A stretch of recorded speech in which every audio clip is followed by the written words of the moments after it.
مولانا محمد حسین کراچی سے پوچھتے ہیں، کیا محمد صلی اللہ علیہ وسلم بڑے ہیں یا اللہ؟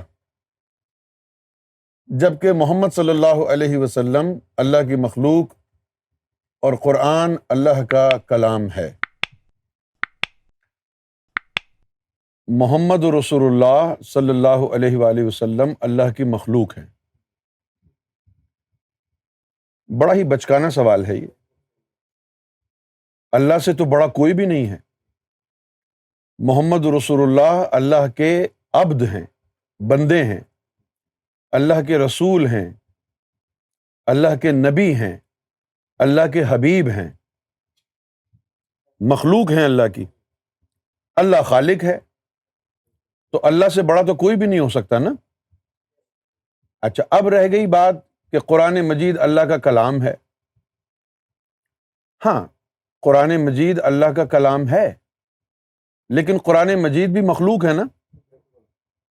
قرآن مجید خالق تو نہیں ہے، اللہ کی صفت ہی ہے نا، صفت تکلم ہے نا۔ کیوں جی؟ صفت تکلم ہے نا، اللہ کی صفت ہے نا۔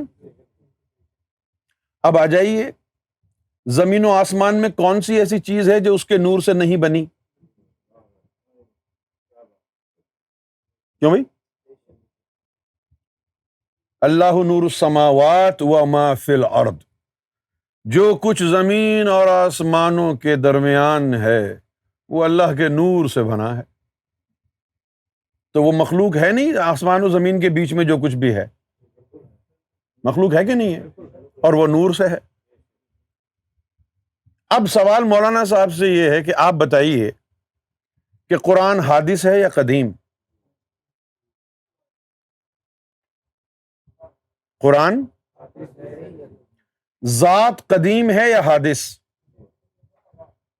جو اللہ کی صفات ہیں وہ قدیم ہیں یا حادث ہیں؟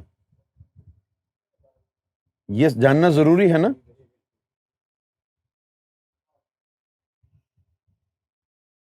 جب اللہ رب العزت نے اپنی صفات کا اظہار نہیں فرمایا تھا، کیا اس وقت قرآن تھا؟ ہم؟ قرآن نہیں تھا نا اس وقت۔ قرآن بھی اللہ کی مخلوق ہے، اللہ کا کلام، صفت ہے نا۔ محمد رسول اللہ بھی اللہ کی مخلوق ہیں، اور یہ جو قرآن ہے یہ محمد رسول اللہ کی ذات کا حصہ بنا دیا گیا ہے، کیونکہ آپ صلی اللہ علیہ وسلم کے سینے پر اتارا۔ اب اترنے کے بعد کہیں اور گیا تو نہیں نا، وہ آج بھی وہی ہے نا۔ تو قرآن حضور کی ذات کا حصہ ہے۔ نبی کریم صلی اللہ علیہ وآلہ وسلم اللہ رب العزت کی جو ذات ہے، شخصیت ہے، اس کا آئینہ ہے۔ آئینہ مصطفیٰ میں حسن الہی جھلکتا ہے۔ آئینہ مصطفیٰ میں آرائش جمال سے فارغ نہیں ہنوز، پیش نظر ہے آئینہ دائم نقاب میں۔ تو محمد رسول اللہ اللہ سے کیسے بڑے ہو سکتے ہیں جبکہ اللہ کی مخلوق ہیں؟ لیکن قرآن حضور کی ذات کا حصہ ہے، اللہ نے بنایا ہے۔ جنت غیر مسلم کے لیے حرام ہے، تو اللہ کرنے سے یہ کیسے حاصل کر سکتے ہیں؟ مولانا صاحب یہ بات تو بڑی غلط ہے۔ حضور صلی اللہ علیہ وسلم تو آخری نبی ہیں، اسلام تو بالکل آخر میں آیا ہے۔ اگر غیر مسلم کے لیے حرام ہے جنت، تو عیسیٰ علیہ السلام کی امت کہاں جائے گی؟ موسیٰ علیہ السلام کی امت کہاں جائے گی؟ آدم صفی اللہ کی امت کہاں جائے گی؟ ابراہیم علیہ السلام کی امت کہاں جائے گی پھر؟ یہ تو بات ہی غلط ہے کہ غیر مسلم کے لیے حرام ہے۔ یہ کوئی شراب تھوڑی ہے بھائی، جنت کی بات کر رہے ہیں آپ۔ یہ بات غلط ہے۔ اچھا، اب سوال یہ پیدا ہوتا ہے کہ اللہ سے کیسے حاصل ہوگی؟ اللہ کا نام ہے، آپ بھول گئے ہیں کیا؟ معلوم ہے آپ کو اللہ کیا ہے؟ اس میں اللہ پورے قرآن کا نچوڑ ہے، اس میں ذات اللہ. اس میں ذات اللہ کو پھیلا دیں تو قرآن بن جائے گا، اور اس کو سمیٹ لیں تو اس میں اللہ بن جائے گا. مولا علی کرم اللہ وجہ الکریم نے فرمایا کہ پورا قرآن قل هو اللہ احد میں بند ہے، قل هو اللہ احد بسم اللہ الرحمن الرحیم میں بند ہے، اور بسم اللہ الرحمن الرحیم اس میں ذات اللہ میں بند ہے. اب جب سیدنا گوہر شاہی کی نظر سے اللہ کا اسم کسی غیر مسلم کے دل میں داخل ہو گیا، اس کا دل اللہ اللہ کرنے لگ گیا، تو کیا غیر اللہ کو اللہ کا نام اور نور اس کے اندر سے نہیں نکالے گا؟ کیا وہ اللہ والا نہیں بنے گا؟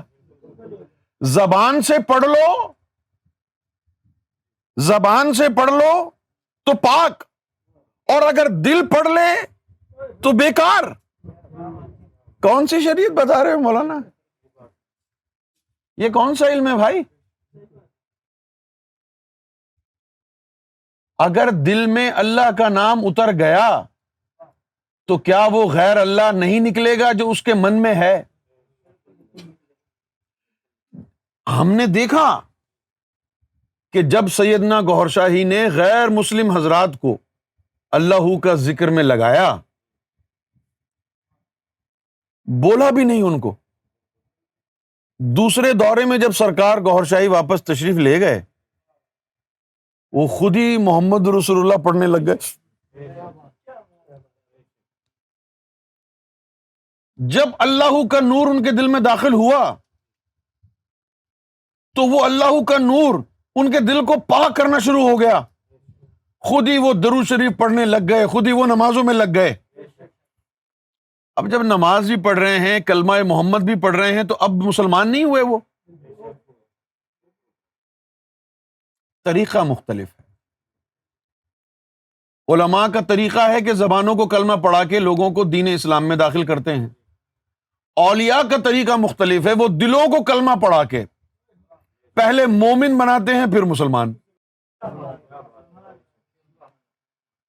بھائی معین الدین چشتی رحمت اللہ علیہ نے انڈیا میں کیا کیا تھا؟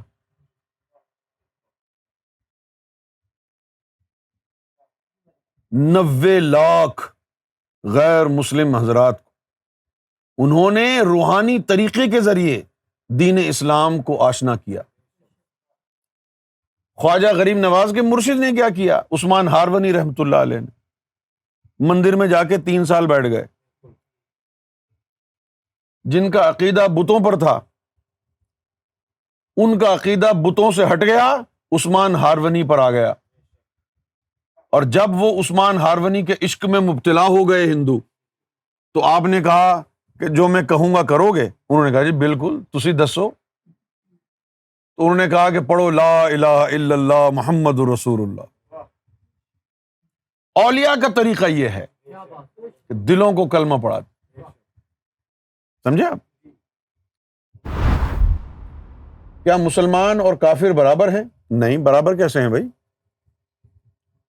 مسلمان کا مطلب ہے اللہ کا فرما بردار، اور کافر کا مطلب ہے اللہ کا نافرمان. تو اللہ کا فرما بردار اور اللہ کا نافرمان یہ برابر کیسے ہو سکتے ہیں؟ مسلمان وہی ہے جو اللہ کا فرما بردار ہے، اور کافر وہی ہے جو اللہ کا نافرمان ہے. دونوں برابر کیسے ہو سکتے ہیں؟ محمد جہاں زیب PA آف حامد میر، کراچی.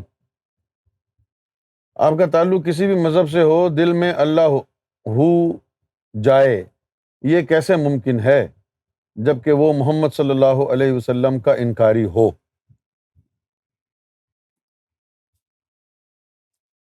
بھائی جو حضور صلی اللہ علیہ وسلم کے ماننے والے ہیں، اللہ تو ان کے دل میں بھی نہیں گیا. سمجھ گئے؟ اور دوسری بات یہ ہے کہ یہ سوچنا آپ کا ہے کہ اگر کوئی حضور کے ماننے والوں میں نہیں ہے تو اس کے دل میں اللہ نہیں جا سکتا. قرآن کہتا ہے یہدی اللہ لنورہ من یشاء، کہ جس کو میں چاہوں، جس کو میں چاہوں نور سے ہدایت دوں. اچھا، اب بات رہ گئی نبی پاک صلی اللہ علیہ وسلم کی، تو حضور صلی اللہ علیہ وسلم کی ذات کو اس میں نہ الجھائیں، کیونکہ یہ حضور کا ڈپارٹمنٹ نہیں ہے ہدایت دینے کا کہ کس کے دل میں اللہ جائے گا کس کے نہیں. یہ ڈپارٹمنٹ محمد رسول اللہ کا نہیں ہے. یہ ڈپارٹمنٹ کس کے پاس ہے؟ اللہ کے پاس ہے. اللہ تعالیٰ نے قرآن شریف میں کہہ دیا ہے کہ اِنَّكَ لَا تَهْدِي مَنْ أَحْبَبْتَ، کہ یا رسول اللہ صلی اللہ علیہ وسلم ایسا بھی نہیں ہے کہ جس کو آپ چاہیں اس کو ہدایت دے دیں. پھر کہا کہ ہدایت اسی کو ملے گی جس کو اللہ چاہے گا. ہدایت جس کو اللہ چاہے گا. حضور صلی اللہ علیہ وسلم کے آنے سے پہلے بھی لوگ ہدایت یافتہ ہوئے، سمجھے؟ تو یہ اللہ کے اختیار میں ہے. اللہ چاہے گا تو ہو جائے گا. اب بات یہ ہے کہ کیا ایسا ہو رہا ہے یا نہیں. صحیح ہے نا؟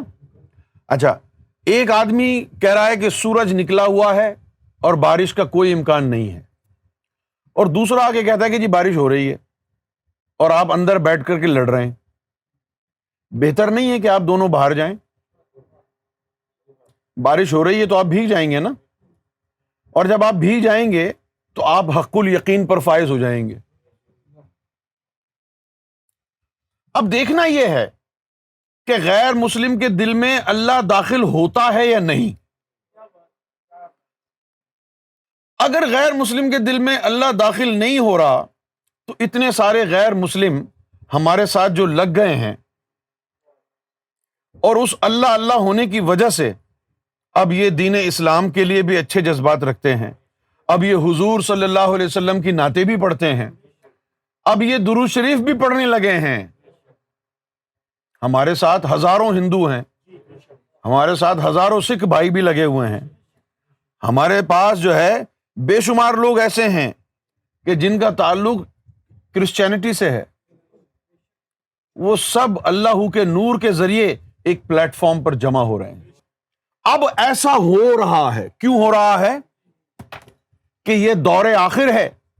اللہ تعالیٰ نے امام مہدی کے ذریعے تمام مذاہب کو اب ایک مذہب میں مدغم کرنا ہے، تمام امتوں کو نکال کر ایک امت میں مدغم کرنا ہے، اور یہ تصور ہے امت واحدہ کا، اور یہ قرآن سے آیا ہے کہ اب تمام مذاہب کے لوگوں کے دلوں میں اللہ کا نور آ جائے، سب آپس میں بھائی بھائی ہو جائیں. یہ وحدت انسانوں میں قائم ہوگی، یہ اللہ کی پلاننگ ہے. یہ یونیفیکیشن قائم ہوگی امام مہدی کے ذریعے، یہ اللہ کی پلاننگ ہے. یہ قرآن مجید میں آیا ہے کہ ابتدا میں جتنے بھی انسان تھے یہ امت واحدہ میں تھے، اور آخر میں دوبارہ جدا جدا مذہب ختم ہو جائیں گے اور یہ امت واحدہ میں سارے ضم ہو جائیں گے، سب کے دلوں میں اللہ آ جائے گا. اور یاد کرو قرآن مجید میں آیا کہ اے مومنو یا ایھا الذین آمنو من یرتد منکم عن دینہ، کہ اے مومنو جب تم اپنے اپنے ادیان سے پھر جاؤ گے، فسوف یاتی اللہ بقوم، تو اللہ تعالیٰ پھر جو ہے ایک قوم کو لے کے آئے گا. وہ قوم اللہ سے محبت کرے گی، اللہ ان سے محبت کرے گا. تو یہ مستقبل کا جو نقشہ اللہ نے قرآن میں کھینچا ہے، اس کو بھی پڑھیے، غور فرمائیے. میں نہیں کہہ رہا کہ آپ میری سپورٹ کریں، میری بات مانیں، لیکن جو میں اشارے آپ کو قرآن کے دے رہا ہوں، قرآن شریف تو پڑھ کے دیکھیں آپ. آپ کو پتہ چل جائے گا آٹے بھاؤ کا دال کیا ہے آج کل۔ آپ کا حدیث کے بارے میں کیا عقیدہ ہے؟ میرا عقیدہ احادیث نبوی صلی اللہ علیہ وسلم کے بارے میں یہ ہے کہ قرآن مجید کی جامع تفسیر و تشریح کا نام احادیث ہے۔ احادیث نبوی صلی اللہ علیہ وسلم قرآن کی بہترین تفسیر ہے۔ احادیث کے بغیر قرآن کو سمجھنا محال ہے۔ حدیث کی اتنی ہی ضرورت ہے ہمیں جتنی قرآن کی ہے، کیونکہ حدیث کے بغیر قرآن کو سمجھنا محال ہے۔ ناصر چغتائی یہ واقعی صحیح بول رہے ہیں، مولویوں نے اپنے آپ کو دین کا ٹھیکیدار بنایا ہوا ہے۔ ہاں یہ تو ہے۔ دیکھو نا اب کیا کر دیا ہے حال ملک کا۔ یہ کیسا عشق رسول ہے؟ غریب آدمی کا ٹھیلا کیلے کا لگا ہوا ہے، عاشقان رسول جو ہے چوری کر کے کیلے لے جا رہے ہیں، اس بیچارے کا کتنا نقصان کیا۔ کسی کی بس جلا دی، کسی کی گاڑی جلا دی، کسی کی اسکوٹر جلا دی ہیں؟ یہ کیسا عشق رسول ہے؟ یہ کون سا اسلام ہے؟ ارے نبی پاک صلی اللہ علیہ وسلم کو اللہ تعالیٰ نے پوری کائنات کے لیے رحمت بنا کے بھیجا ہے۔ وما ارسلناک الا رحمت للعالمین۔ محمد رسول اللہ کی رحمت سب کے لیے ہے، کوئی مسلمان ہو یا نہ ہو، سب کوالیفائی کرتے ہیں محمد رسول اللہ کی رحمت کے لیے، کیونکہ عالمین کا مطلب تو یہی ہے۔ وما ارسلناک الا رحمت للعالمین، یہ تو نہیں کہا نا کہ رحمت للمسلمین، عالمین کا لفظ استعمال ہوا ہے، تو ساری کائنات کے لیے نبی پاک صلی اللہ علیہ وسلم رحمت۔ مولانا وسیم قادری اتاری پوچھ رہے ہیں کہ جناب گوہر شاہی کا کہنا ہے کہ قرآن کے 40 پارے ہیں، اس بات کو قرآن اور حدیث سے ثابت کریں۔ کیا آپ لوگ یہ نہیں کہتے کہ ابراہیم علیہ السلام بھی مسلمان ہیں؟ نہیں کہتے؟ کیا آپ لوگ یہ نہیں کہتے کہ ابراہیم علیہ السلام، موسیٰ علیہ السلام مسلمان ہیں؟ کہتے ہیں نا؟ کیوں کہتے ہیں؟ کیا ابراہیم علیہ السلام نے کلمہ پڑھا تھا لا الہ الا اللہ محمد الرسول اللہ؟ یہ ابراہیم علیہ الصلوۃ والسلام کو آپ مسلمان کیوں کہتے ہیں؟ غلط نہیں ہے یہ، لیکن قرآن میں تو آیا ہے۔ موسیٰ علیہ السلام نے بھی یہی کہا کہ میں مسلمانوں میں پہلا مسلمان ہوں۔ موسیٰ علیہ السلام نے بھی کہا۔ پھر نبی پاک صلی اللہ علیہ وسلم نے کہا جب تشریف لائے کہ میں کسی مذہب کو جھٹلانے کے لیے نہیں آیا، بلکہ جو ان میں گڑبڑ ہو گئی ہے اس کو سدھارنے کے لیے آیا ہوں۔ سنا ہے آپ نے یہ؟ اب یہودیوں کی کتاب میں جو گڑبڑ ہوئی اس کو حضور سدھارنے کے لیے آئے، کرسچن کی کتاب میں جو گڑبڑ ہوئی اس کو سدھارنے کے لیے آئے۔ جب آپ کے پاس اصل کتاب نہیں ہوگی تو آپ کیسے سدھاریں گے؟ اور کیا گڑبڑ ہوئی ہے یہ آپ کو کیسے پتا چلے گا؟ کیسے پتا چلے گا؟ تو معلوم یہ ہوا کہ نبی معظم خاتم النبیین حضرت محمد صلی اللہ علیہ وآلہ وسلم جب تشریف لائے ہیں اور فرماتے ہیں کہ میں کسی مذہب کو جھٹلانے کے لیے نہیں آیا، بلکہ ان میں جو بگاڑ پیدا ہو گیا ہے اس کو درست کرنے کے لیے آیا ہوں، تو نبی پاک صلی اللہ علیہ وسلم کو یہودیوں کی کتاب کا علم بھی ہوگا، کرسچن کی کتاب کا علم بھی ہوگا، گڑبڑ کہاں ہوئی ہے یہ بھی معلوم ہوگا. وہ علم کہاں ہے؟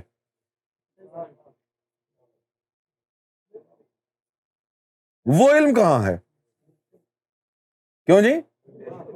کدھر ہے وہ علم؟ تم تو مولوی عالم ہو نا، تم تو حضور کے دین کے وارث ہو نا، تم بتاؤ وہ علم کہاں ہے جس کے ذریعے حضور نے یہودیوں کا دین ٹھیک کیا تھا؟ بھائی حضور نے اگر کہا ہے کہ ٹھیک کرنے آیا ہوں تو آپ نے ٹھیک کیا ہوگا نا. صرف مولویوں کی طرح باتیں تو نہیں کرتا اللہ کا نبی، ٹھیک کیا ہوگا نا دین. کدھر ہے وہ؟ تم تو وارث ہو نا حضور کے دین کے، بتاؤ کہاں ہے وہ؟ کدھر گیا وہ علم؟ بھئی یہودیوں کا جو دین ٹھیک کیا، عیسائیوں کا جو کیا تھا ٹھیک، وہ کدھر ہے؟ نہیں پتا نا تم کو. کس چیز کے وارث ہو تم؟ کس خمار میں جی رہے ہو؟ تم بنی اسرائیل کے نبیوں کی مانند ہو؟ یہ کس نے کہہ دیا تم کو؟ معلوم بھی ہے کہ بنی اسرائیل کے نبی جو عالم ہوتے ہیں وہ کون ہوتے ہیں؟ پتا ہے تم کو؟ نہیں پتا نا. اور یہ بات کہنے کی ضرورت کیوں آئی کہ میری امت کے علماء بنی اسرائیل کے نبیوں کے مانند ہوں گے؟ حضور نے یہ کیوں نہیں کہا کہ میری مانند ہوں گے؟ بھائی مثال دینی تھی تو اپنی دیتے. ہو تم حضور کی امت کے عالم ہیں، اور حدیثوں میں لکھا ہے کہ میری امت کے علماء بنی اسرائیل کے نبیوں کی مانند ہوں گے. یہ کیوں نہیں کہا کہ مرسلین کی مانند ہوں گے، کسی رسول کی مانند ہوں گے؟ یہ کیوں نہیں کہا؟ تمہیں تو نہیں پتا نا. تمہیں اس لیے نہیں پتا نا کہ تمہارے پاس وہ علم ہی نہیں ہے. سمجھ میں آ گئی بات؟ اچھا، اب وہ جو 40 پارے کی بات ہے اب ادھر آ جاتے ہیں. 5 مرسلین 1,24,000 پیغمبروں میں آئے. کتنے آئے؟ اور ہر مرسل کو اللہ رب العزت نے ایک لطیفے کا علم عطا فرمایا. آدم صفی اللہ کو لطیفہ قلب کا علم عطا فرمایا، اس کی نبوت عطا فرمائی. ابراہیم خلیل اللہ کو اللہ تعالیٰ نے لطیفہ روح کی نبوت عطا کی، اس کا علم دیا. موسیٰ علیہ الصلوۃ والسلام کو اللہ تعالیٰ نے لطیفہ سری کا علم اور نبوت دی. عیسیٰ روح اللہ کو اللہ رب العزت نے لطیفہ خفی کی نبوت اور علم عطا فرمایا. اور محمد رسول اللہ صلی اللہ علیہ وآلہ وسلم کو اللہ رب العزت نے لطیفہ اخفا کی نبوت اور علم عطا فرمایا. اب ان مرسلین نے وہ جو علم عطا فرمایا اللہ تعالیٰ نے، اس علم کا ایک حصہ ظاہر تھا اور ایک باطن تھا. ایک حصہ ظاہر تھا اور ایک باطن تھا. جو ظاہری علم تھا شریعت کا، اس کے بھی 2 حصے تھے، ایک جسم پاک کرنے کے لیے اور ایک نفس پاک کرنے کے لیے. کیوں جی؟ جو جسم پاک کرنے والی شریعت ہے اس کو شریعت ناقصہ کہا جاتا ہے، اور جو نفس کو پاک کرنے والی شریعت ہے اس کو شریعت حقہ کہا جاتا ہے. سمجھ گئے؟ یہ تو ہو گیا ظاہری علم، جسم بھی پاک ہو گیا، نفس بھی پاک ہو گیا. اب آپ کو ایک اور بھی علم چاہیے. اقرار باللسان کے لیے تو یہ ظاہری علم کافی ہے، تصدیق بالقلب کے لیے تمہیں وہ علم درکار ہے جو تمہارے دل میں اصلاح قائم کرے گا. تصدیق بالقلب کے لیے تمہیں وہ علم چاہیے جس کے ذریعے دل میں ایمان اتر سکے. سورہ حجرات میں آیا قالت الاعراب آمنا، کہ اعراب نے کہا کہ ہم مومن ہیں. قل لم تؤمنوا، کہہ دو کہ تم مومن نہیں ہو، ولیکن قولوا اسلمنا، کہو کہ ابھی تم مسلمان ہوئے ہیں، ولما يدخل الایمان فی قلوبکم، اور ابھی تو قلب میں ایمان اترا ہی نہیں ہے۔ وہ جو قلب میں ایمان اتارنے کا علم ہے وہ علم باطن کہلاتا ہے۔ ہر مرسل کو اللہ تعالیٰ نے دو طرح کا علم دیا، ایک ظاہری علم اور ایک باطنی علم۔ جو صرف ظاہری علم میں ہی لگے رہے وہ خوارج ہو گئے، فرقوں میں بٹ گئے، اور جنہوں نے وہ دل والا علم بھی حاصل کیا وہ تو صحابی یا رسول اللہ کہلائے۔ آدم صفی اللہ کو ظاہری علم بھی دیا اور باطنی علم بھی دیا، ابراہیم علیہ السلام کو بھی ظاہری علم دیا، باطنی علم دیا، کیونکہ مومن بنتا ہی باطنی علم کے ذریعے ہے۔ موسیٰ علیہ السلام کو بھی ظاہری علم دیا، باطنی علم بھی دیا، بلکہ موسیٰ علیہ السلام کو باطنی علم جس طرح ٹرانسفر فرمایا اللہ رب العزت نے، قرآن مجید سورہ کہف میں اس کا ذکر بھی آیا ہے کہ کس طریقے سے حضرت خضر علیہ الصلوۃ والسلام کے ساتھ ان کی ملاقات کرائی اللہ نے، اور وہ پھر باطنی علم کی طرف ترغیب دی۔ اسی طرح عیسیٰ علیہ السلام کو اللہ تعالیٰ نے ظاہری علم بھی عطا فرمایا، باطنی علم بھی عطا فرمایا۔ اسی طرح حضور پاک صلی اللہ علیہ وسلم کو بھی اللہ تعالیٰ نے ظاہری علم بھی عطا فرمایا اور باطنی علم بھی عطا فرمایا۔ اب ہر مرسل کے پاس جو باطنی علم تھا اس میں سے آدھا علم ان کے اپنے نبوت کے لیے اور آدھا اس علم کا حصہ ان کی امت کے ولیوں کے لیے۔ تو اس طرح ہر مرسل کے پاس جو باطنی علم تھا اس کے دو حصے ہو گئے۔ کتنے حصے ہو گئے؟ تو 5 مرسلین میں دو حصے ہو گئے، تو 5 مرسلین کے پاس کتنے حصے بن گئے؟ باطنی علم کے 10 حصے بن گئے۔ اس کو قرآن مکنون کہا جاتا ہے۔ جب نبی کریم صلی اللہ علیہ وسلم تشریف لائے تو اس سے پہلے جتنے بھی ادیان آئے تھے جو ان میں گڑبڑ ہو گئی تھی اس کو سدھارنے کے لیے تمام مرسلین کو باطنی علم کے جو دو حصے دیے تھے وہ سارے حضور کو بھی عطا کر دیے، جس کے ذریعے آپ نے تمام مذاہب میں اس گڑبڑ کو دور کیا۔ اس طرح نبی پاک صلی اللہ علیہ وسلم نے 30 پارے قرآن کے ظاہری علم کے اور وہ جو باطنی قرآن تھا 10 حصے وہ اپنے سینے میں رکھے اور وہ مولا علی کے ذریعے آگے چلے۔ اس لیے آپ صلی اللہ علیہ وسلم نے فرمایا انا مدینۃ العلم وعلی بابھا۔ اس طرح قرآن مجید کے 10 حصے ہو گئے، 40 حصے ہو گئے نا، 30 پارے ظاہر میں ہو گئے اور 10 حصے اس باطنی علم کے ہو گئے جو 5 مرسلین کو کمبائن کر کے عطا ہوا تھا۔ اور شاعروں نے کہا بھی کہ جو ایک ایک نبی کو صفت دی وہ کل انبیاء اور مرسلین کی صفات اللہ نے جمع کر کے مصطفیٰ میں رکھ دی۔ حسن یوسف بھی عطا کیا، کیوں جی؟ جو ابراہیم علیہ الصلوۃ والسلام کا اسپیشل اللہ سے تعلق تھا دوستی والا وہ بھی حضور کو عطا کیا۔ تو اس طرح قرآن مجید کے 30 پارے جو تھے وہ ظاہر کے ہو گئے اور وہ جو 5 مرسلین کو یکجا کر کے باطنی علم کے 10 حصے دیے تھے وہ بھی حضور کو عطا ہو گئے۔ لہٰذا ان 10 حصوں کو ملا کر کے 40 حصے کہا گیا قرآن۔ اس میں کیا جھوٹ ہے؟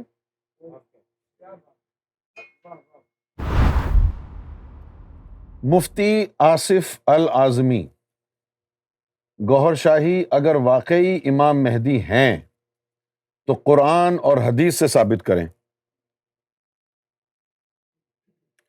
بھئی سرکار گوہر شاہی امام مہدی ہیں، اس کو ثابت کرنے کے لیے آپ وہ طریقہ کیوں اختیار کر رہے ہیں جو اللہ نے نہیں کیا؟ اللہ تعالیٰ نے آخری زمانے کے لیے نشانیوں کا ذکر فرمایا، سمجھے؟ قرآن شریف میں آیا ہے سنوریہم آیاتنا فی الآفاق وانفسہم حتی یتبین لہم انہ الحق، کہ آنے والے وقتوں میں عنقریب، آنے والے وقتوں میں مستقبل میں ہم ان لوگوں کو آفاق میں اور ان کی جانوں میں اپنی نشانیاں دکھائیں گے، اور اس وقت تک نشانیاں دکھائیں گے حتیٰ یتبین لہم، جب تک ان پر کامل طور پر واضح نہ ہو جائے انہ الحق، کہ وہ حق ہے۔ سیدنا گوہر شاہی کی تصویر چاند پر چمک رہی ہے۔ اب آپ نے صرف یہ دیکھنا ہے کہ چاند پر سرکار گوہر شاہی کی شبیہ ہے یا نہیں ہے۔ پہلے تو یہ دیکھنا ہے کہ چاند پر شبیہ ہے یا نہیں ہے، صرف یہ دیکھنا ہے اور کچھ نہیں دیکھنا۔ اور کچھ کیوں نہیں دیکھنا؟ کیونکہ امام جعفر صادق رضی اللہ تعالی عنہ نے فرمایا ہوا ہے کہ اللہ تعالیٰ امام مہدی کا چہرہ چاند پر لگا دے گا۔ تو امام مہدی کی تصویر چاند پر آنی تھی، یہ تو طے ہے۔ اگر اس کو جھٹلائیں گے تو آپ کافر ہو جائیں گے، کیونکہ اہل بیت اعظام کو جھٹلا رہے ہیں، ائمہ اکرام کو جھٹلا رہے ہیں۔ کیوں بھائی؟ تو چاند پر امام مہدی علیہ الصلوۃ والسلام کا چہرہ نمودار ہو گیا ہے۔ دوسری بات، یہ جو لقب ہے امام مہدی، آپ کو معلوم ہے کہ اس کا مطلب کیا ہے مہدی کا؟ اب آپ مولانا صاحب دونوں طریقے سے پھنس گئے ہیں، دونوں طرف سے۔ اگر آپ کہتے ہیں کہ یہ عربی والا مہدی ہے تو پھنس گئے۔ عربی والا اگر مہدی ہے تو پھر مہدی کا مطلب تو ہوتا ہے ہدایت والا۔ ہدایت تو صرف اللہ دیتا ہے، امام مہدی تو ہدایت نہیں دے سکتے۔ تو یہ لقب اگر عربی میں ہوتا امام مہدی تو یہ قرآن کے خلاف ہے۔ یہ لفظ جو ہے یہ فارسی زبان کا لفظ ہے، مہدی۔ چاند کو مہ کہتے ہیں، چاند کو، ہاں، جیسے مہتاب، مہتاب کا کیا مطلب ہوا؟ مون لائٹ، مہ مون، تاب light, Mahnaz the pride of the moon. اسی طرح مہدی چاند والا۔ تو امام مہدی کا جو لفظی ترجمہ بنتا ہے وہ ہے چاند والا۔ امام مہدی کا چاند والا ہے۔ آپ احادیث کی کتب اٹھا کر کے دیکھ لیں، جو وہاں پر لکھا ہوا ہے وہ امام مہدی نہیں ہے، وہ امام مہدی ہے۔ دوسری بات یہ کہ مختلف روایتوں میں ہے کہ امام مہدی علیہ الصلوۃ والسلام دین کو اس طرح دوبارہ سے نافذ کریں گے جس طرح نبی پاک صلی اللہ علیہ وآلہ وسلم نے کیا تھا۔ دین کو اس طرح نافذ کریں گے جس طرح نبی کریم صلی اللہ علیہ وسلم نے نافذ کیا تھا، کیونکہ جو طریقہ آپ لوگوں کے نافذ کرنے کا ہے وہ تو یہ ہے، نہ آؤ دیکھا نہ تاؤ، ہر بندے کو لگا دیا نماز میں کھڑا کر دیا۔ اب دیکھیے، کیا حضور صلی اللہ علیہ وسلم کا بھی طریقہ یہی تھا؟ اللہ تعالیٰ کا طریقہ بھی یہی تھا؟ 12-13 سال تک صحابہ کرام صرف اللہ کا ذکر کرتے، کلمہ طیبہ کا ورد کرتے، تاکہ زبانوں کو کلمہ پڑھانے کے بعد یہ کلمہ لا الہ الا اللہ محمد رسول اللہ دلوں میں اتر جائے، قلب کی اصلاح ہو جائے، ایمان دلوں میں اتر جائے، دل اللہ کے ذکر سے آباد ہو جائیں۔ اور جب ان کے دل اللہ کے ذکر سے آباد ہو گئے، جب صحابہ کرام کے وجود میں نس نس میں اسم ذات اللہ گونجنے لگا، اس کے بعد پھر شب معراج پر نمازیں اتری۔ پھر جب وہ نمازیں اتریں تو وہ حلقوں میں نہیں اٹکیں، سیدھی ان کے دلوں میں نمازوں کا نور گیا، اور فرمایا الصلاۃ معراج المؤمنین۔ کیا وجہ ہے کہ ہماری نماز آج عمر بن خطاب کی نماز جیسی نہیں ہے؟ کیا وجہ ہے کہ ہماری نماز ابو بکر صدیق رضی اللہ تعالیٰ عنہ کی نماز جیسی نہیں ہے؟ کیا وجہ ہے کہ ہماری نماز مولا علی کی نماز جیسی نہیں ہے؟ یہ مت کہنا کہ وہ صحابہ تھے، یہ کہو کہ اللہ بھی وہی ہے، نبی بھی وہی ہے، ہم بھی انسان ہیں۔ ابو بکر رضی اللہ تعالیٰ عنہ بھی انسان تھے، وہ بھی امتی تھے، ہمیں بھی امتی بننا ہے۔ جیسی نماز انہوں نے پڑھی ایسی نماز ہمیں بھی قائم کرنی ہے، لیکن کیسے؟ جو طریقہ تم نے نماز کا لوگوں کو بتایا ہے، ایسی نماز پڑھ کے تو انسان کا صرف جسم نماز میں ہوتا ہے، اس کے دل میں شیطان، دماغ میں کاروبار، بیوی بچے۔ بلے شاہ نے کہا کہ تیرا دل کھلاوے منڈے کڑیاں، تو سجدے کرے مسیتی، کہ تیرے دل میں تو بچوں کا خیال ہے، تیرے دل میں تو کاروبار گھسا ہوا ہے، اور تو سجدہ کر کے رب کو دھوکہ دینا چاہ رہا ہے۔ اس طریقے پر امام مہدی علیہ الصلوۃ والسلام دوبارہ احیاء اسلام فرمائیں گے۔ سب سے پہلے تحریک چلے گی احیاء قلب کی، جب قلب زندہ ہوں گے تو دین اسلام زندہ ہو جائے گا، جب قلب زندہ ہوں گے تو دین اسلام زندہ ہو جائے گا، کیونکہ اسلام کا تعلق شرع صدر سے ہے۔ افمن شرح اللہ صدرہ للاسلام فہو علی نور من ربی۔ سیدنا گوہر شاہی احیاء قلوب فرما رہے ہیں، سیدنا گوہر شاہی۔ اور پھر لوگ کہتے ہیں کہ غیر مسلم کے دل میں اللہ کیسے داخل ہو سکتا ہے، اللہ کا نام؟ یار مجھے بتاؤ، جب حضور پاک صلی اللہ علیہ وسلم تشریف لائے تھے کفار مکہ کے پاس، اس وقت وہ پہلے سے مسلمان ہو چکے تھے اسلام کے آنے سے پہلے؟ وہ اس وقت کافر ہی تھے نا، وہ کافروں کے اندر اللہ کا نور گیا تب وہ مسلمان ہوئے تھے نا۔ بھئی جب حضور پاک صلی اللہ علیہ وسلم نے دین کا آغاز فرمایا اور لوگ اسلام میں داخل ہوئے تو اس وقت وہ کافر ہی تھے نا، وہ غیر مسلم تھے تبھی تو اسلام قبول کیا تھا۔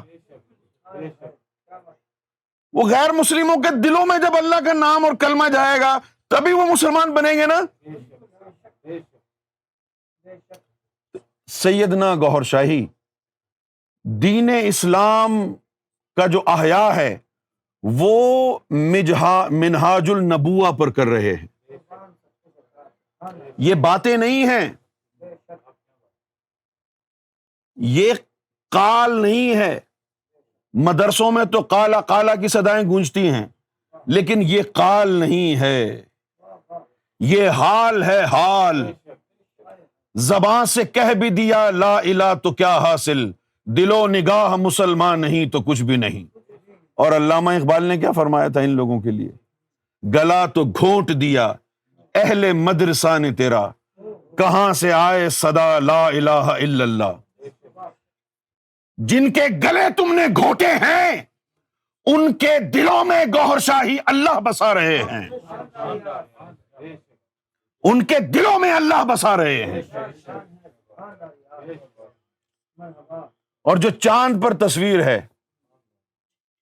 اس تصویر کا کمال یہ ہے کہ 3 دفعہ اس تصویر کو دیکھ کے 3 دفعہ آپ اللہ اللہ اللہ کریں، اجازت ذکر قلب ہو گئی۔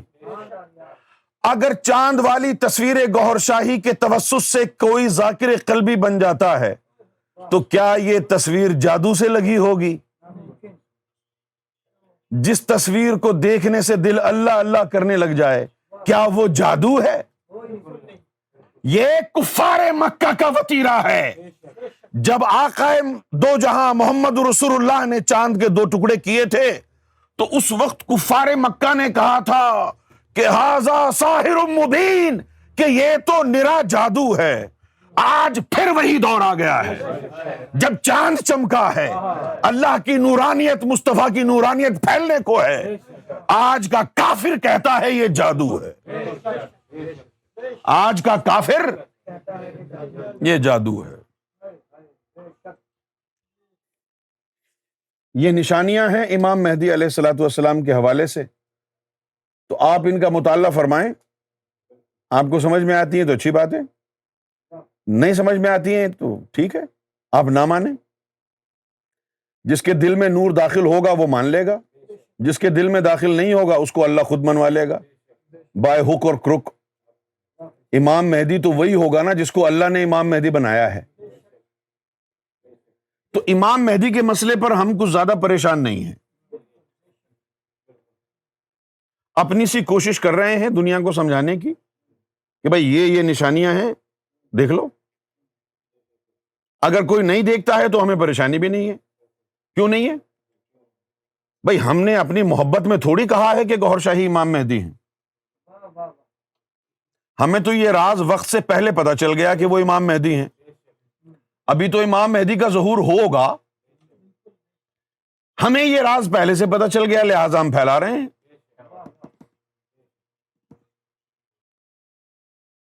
جب ابراہا جو ہاتھیوں کی فوج لے کے آیا تھا، یعنی یہ قبل اسلام کا واقعہ ہے، اسلام سے پہلے کا، تو خانہ کعبہ کے جو متولی تھے وہ نبی پاک صلی اللہ علیہ وسلم کے دادا تھے، عبد المطلب۔ تو وہ ابراہا جو ہے کعبے پہ حملہ کرنے کے لیے ہاتھیوں کی فوج لے کے آ رہا تھا، تو لوگوں نے عبد المطلب سے کہا کہ بھئی آپ پریشان نہیں ہیں، گھبرائے ہوئے نہیں ہیں، وہ آ کر چڑھائی کرنے والا ہے کعبے پہ۔ تو انہوں نے کہا مجھے اللہ کے گھر کی پرواہ تو نہیں ہے، مجھے تو اپنے اونٹوں کی پرواہ ہے۔ تو اس نے کہا اللہ کے گھر کی پرواہ کیوں نہیں ہے آپ کو؟ پر وہ تو اللہ کا گھر ہے، اللہ خود بچائے گا، وہ تو اللہ کا گھر ہے، اللہ خود بچائے گا۔ اسی طریقے سے سرکار گوہر شاہی کو امام مہدی ہم نے تھوڑی بنایا ہے، امام مہدی تو وہی ہوگا نا جس کو اللہ بنائے گا، اور جو اللہ کی طرف سے امام مہدی نہ ہو وہ ذلیل و خوار ہی ہوگا، اور ایسے ذلیل و خوار ہو کے چلے گئے۔ امام مہدی وہی ہے جس کو اللہ نے امام مہدی بنایا ہے، اور جو من جانب اللہ امام مہدی نہیں ہے، پوری دنیا بھی اگر اس کو امام مہدی ثابت کرنا چاہے تو نہیں کر سکتی۔ اور جو اللہ کی طرف سے امام مہدی ہے اس کے لیے ہمیں پرواہ کرنے کی ضرورت نہیں ہے، اللہ کے اپنے طریقے ہیں منوانے کے۔ آپ سمجھتے ہیں کہ جو ڈرائنگ روم کی سیر کرائی جاتی ہے پاکستان میں، یہ طریقہ لوگوں نے خود ایجاد کیا ہے؟ یہ جو چترول والا طریقہ ہے پولیس کے پاس ہے، یہ خود تھوڑی انہوں نے ایجاد کیا ہے طریقہ، یہ اللہ کی طرف سے آیا ہے۔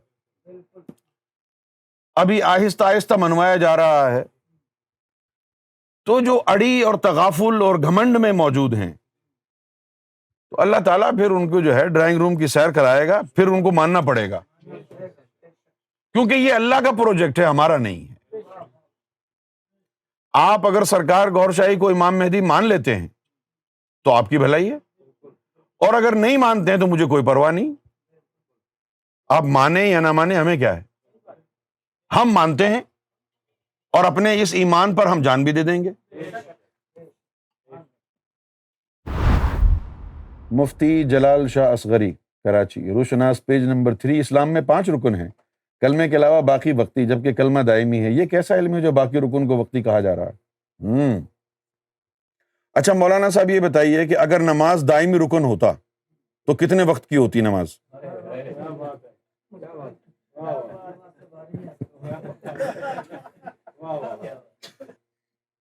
یار کچھ کامن سینس بھی ہوتا ہے مولانا صاحب۔ ذکر الہی کلمے کے لیے آیا افضل الذکر کلمہ طیب لا الہ الا اللہ محمد رسول اللہ، اور ذکر کے لیے قرآن میں آیا کہ اٹھتے بیٹھتے کروٹوں کے بل بھی میرے ذکر سے غافل نہ رہنا، یہ دائمی ذکر ہو گیا نا۔ اب نماز ہے، آپ خود ہی بتائیں یہ دائمی فرض کیسے ہو سکتا ہے جب 5 وقت کے اوپر فرض کی گئی ہے؟ نماز کے 5 وقت ہیں نا، فجر، ظہر، عصر، مغرب، عشاء۔ دائمی کا مطلب اردو میں ہوتا ہے جو کام ہر وقت کیا جائے۔ دائمی کس کو کہتے ہیں؟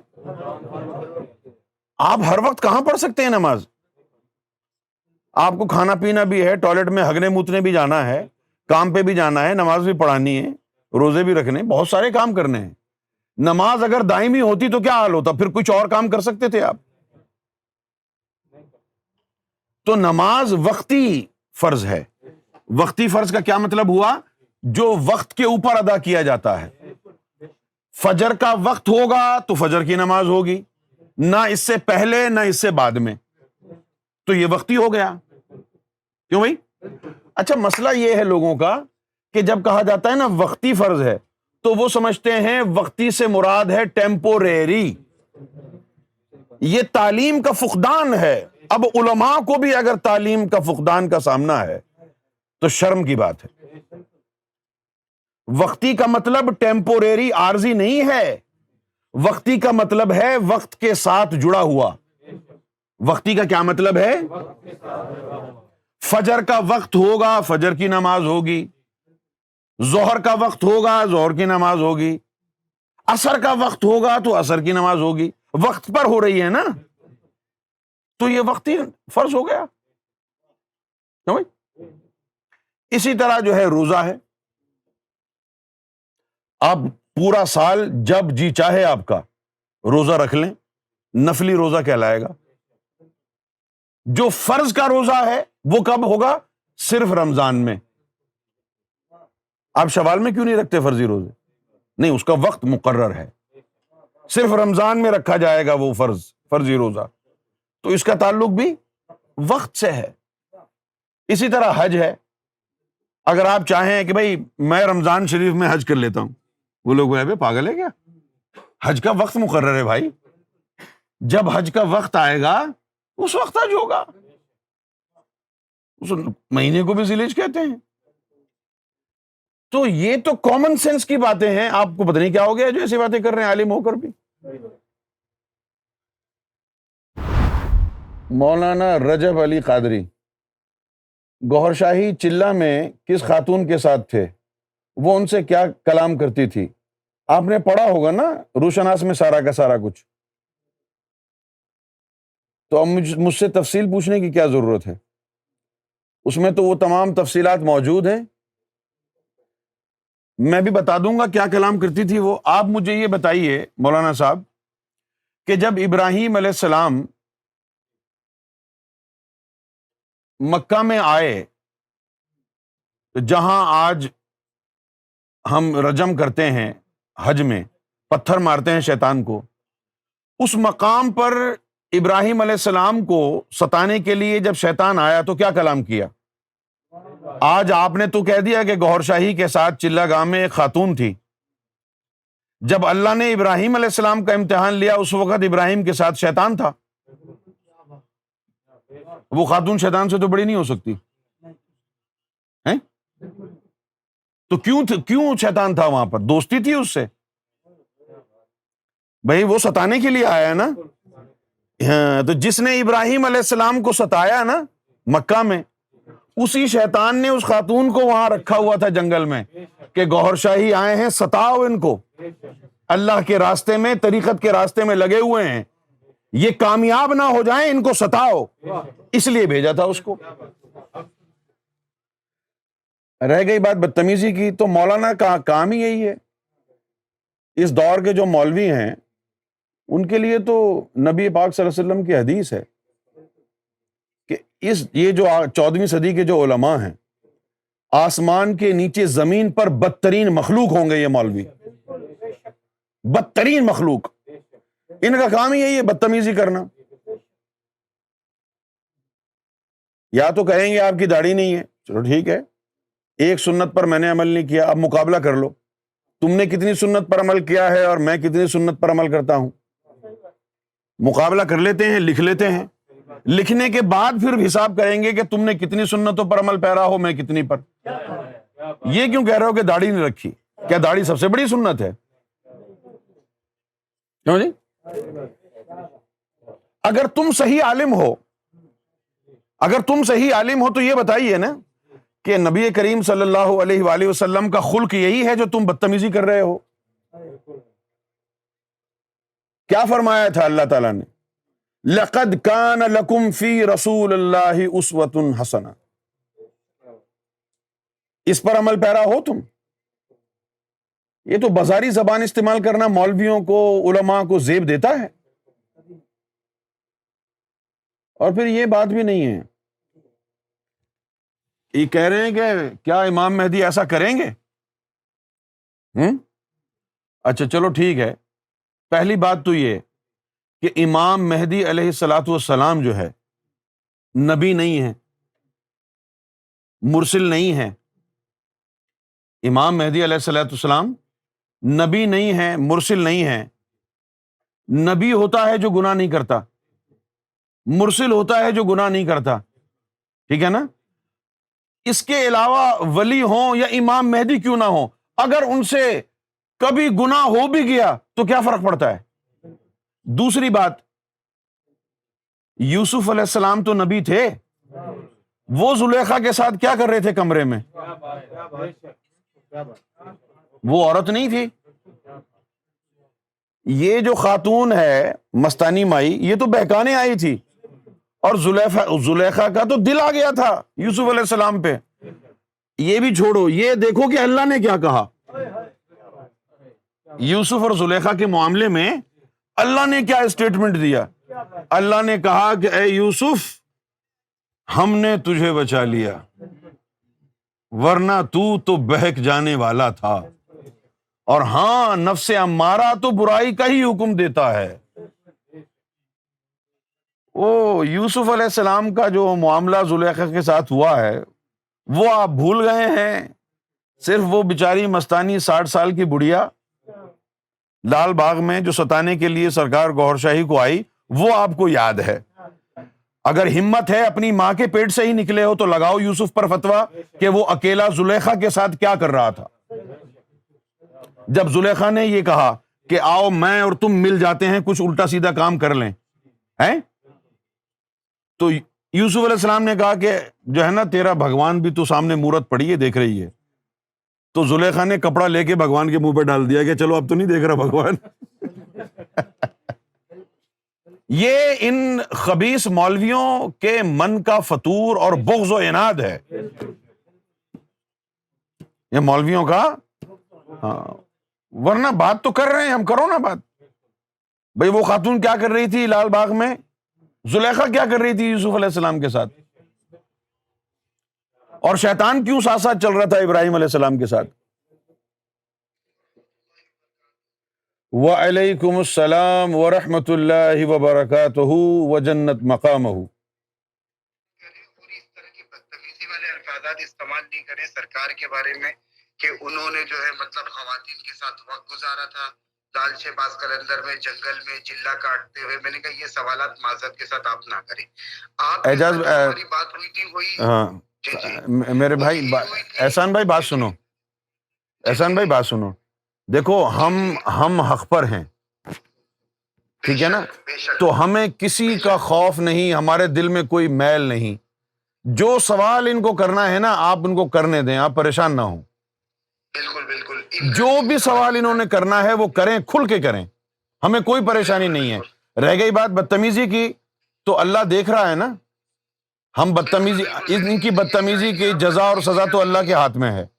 ان کو یہ سوچنا چاہیے کہ نبی کریم صلی اللہ علیہ وآلہ وسلم کی جہاں داڑھی رکھنے کی سنت ہے، وہاں یہ سنت بھی ہے کہ ہمارے لیے حضور صلی اللہ علیہ وسلم کا جو خلق مبارک ہے، آپ کے اخلاق ہیں، کیا ان پر عمل پیرا ہونا سنت نہیں ہے جو ہم بدتمیزی پر اتر آئے ہیں ایک عالم دین ہو کر بھی؟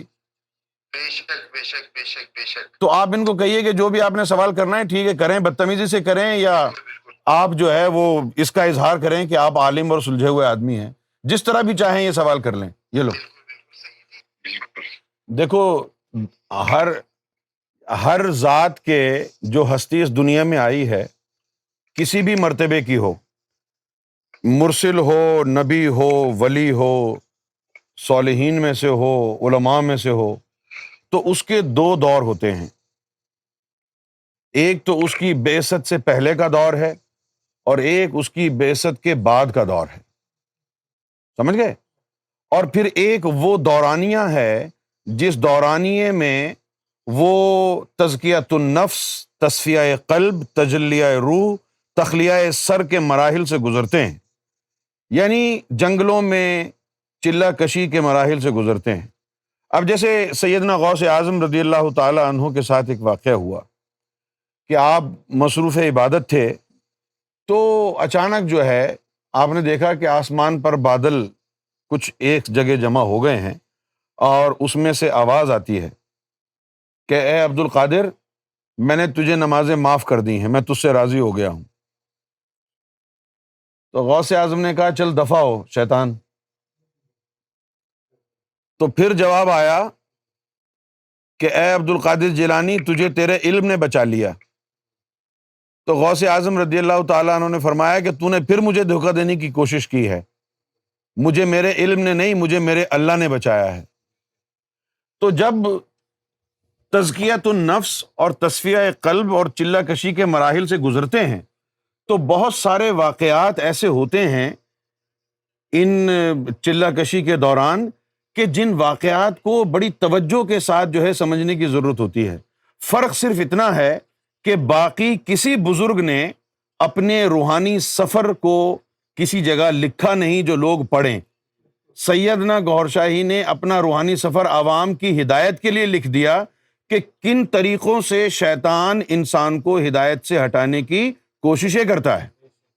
بات صرف اتنی سی ہے۔ رہ گئی بات یہ کہ جب تک اللہ تعالیٰ امام مہدی کسی کو بنائے گا نہیں، جب تک اللہ تعالیٰ کسی کو ولی کے درجے پر فائز نہیں کرے گا، تو وہ ولی کی طرح ایکٹ کیسے کرے گا؟ اب یہ تو ایسی بات ہو گئی کہ جیسے یعنی آپ اپنی بیوی کو کہیں کہ شادی سے پہلے تم میری بیوی کی طرح کیوں نہیں ایکٹ کرتی تھی؟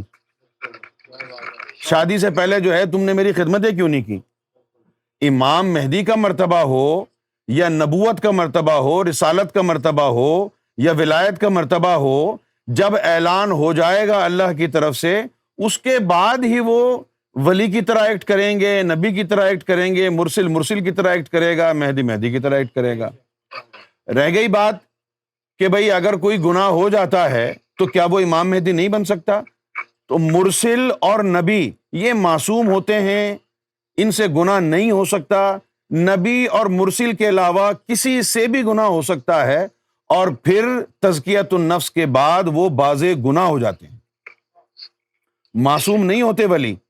اور امام مہدی علیہ السلام جو ہوں گے وہ ولیوں میں سے ہوں گے، امام مہدی علیہ السلام ولیوں میں سے ہوں گے۔ ایسی بات نہیں ہے کہ امام مہدی سے کوئی گناہ ان کی جو ہے جنگل میں جانے سے پہلے بھی نہیں ہوگا، ولیوں سے بھی گناہ ہوئے ہیں، لیکن جب وہ ولایت کے منصب پر فائز ہو گئے پھر وہ باز گناہ ہو جاتے ہیں۔ اور یہی حال امام مہدی علیہ الصلوۃ والسلام کا بھی۔ یہ کہاں لکھا ہے کہ امام مہدی سے کوئی گناہ نہیں ہوگا؟ امام مہدی کے مرتبے پر فائز ہونے کے بعد نہیں ہوگا، لیکن ولی ہو یا امام مہدی ہو، اس مرتبے سے پہلے تو گناہ ان سے ہو بھی سکتا ہے نا، اس میں تو کوئی دو رائے نہیں ہو سکتی ہیں۔ یہ لو،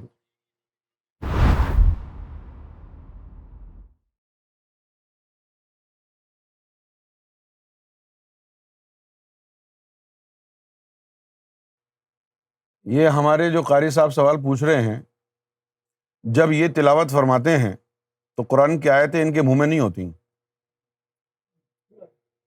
جب یہ تلاوت فرماتے ہیں تو قرآن کی آیتیں ان کے منہ میں نہیں ہوتی۔ بھئی وہ پکڑ کے اس میں اللہ کو منہ کی طرف لے جا رہا ہے۔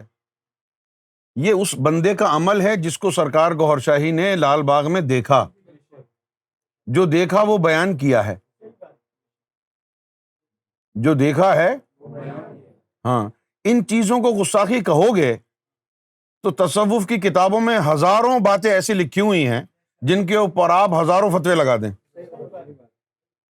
یہ فضول کی بات ہے، اس بات میں کوئی دم نہیں ہے، ایسی فضول کی بات ہے۔ دل میں اللہ کو لاؤ۔ دل بھی تو انسان کے جسم کا ہی ایک آرگن ہے نا، تو دل میں لا سکتے ہیں تو منہ میں نہیں لا سکتے اللہ کا نام؟ اس کو گستاخی کہنا اللہ کی بے وقوفی کی بات ہے، جہالت کی بات ہے۔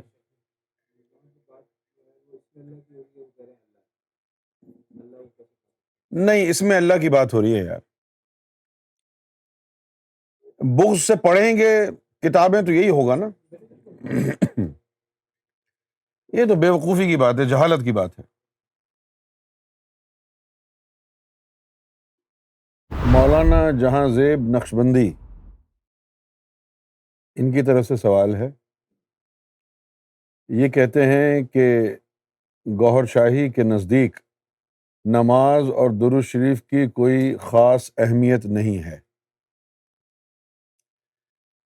سب سے پہلے تو میں آپ کو یہ بتاتا ہوں کہ سرکار گوہر شاہی کا حکم ہے اپنے پیروکاروں کے لیے اور امت کے لیے اسٹیٹمنٹ ہے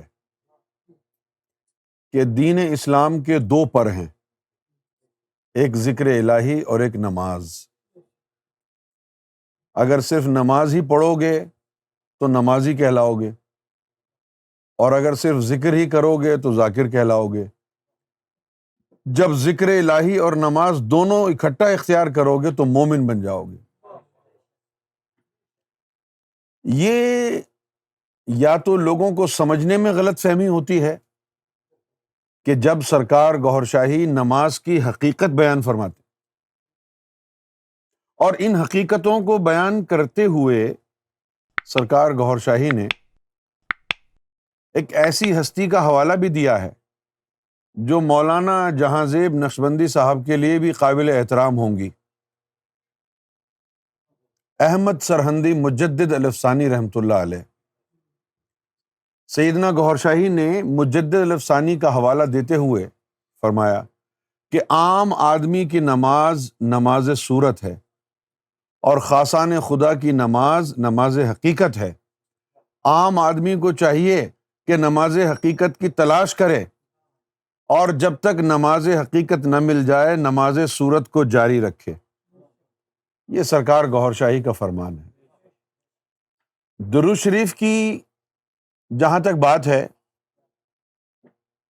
تو سرکار گوہر شاہی کا درود شریف کے لیے جو اسٹیٹمنٹ ہے وہ پورے عالم اسلام میں کسی نے ایسا اسٹیٹمنٹ نہیں دیا۔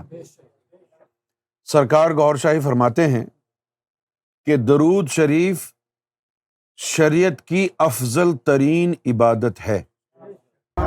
زبانی عبادت میں سب سے افضل درود شریف ہے، لیکن جب یہ ذکر قلب عطا ہو جاتا ہے تو یہ درود شریف اس کا وسیلہ بن جاتا ہے۔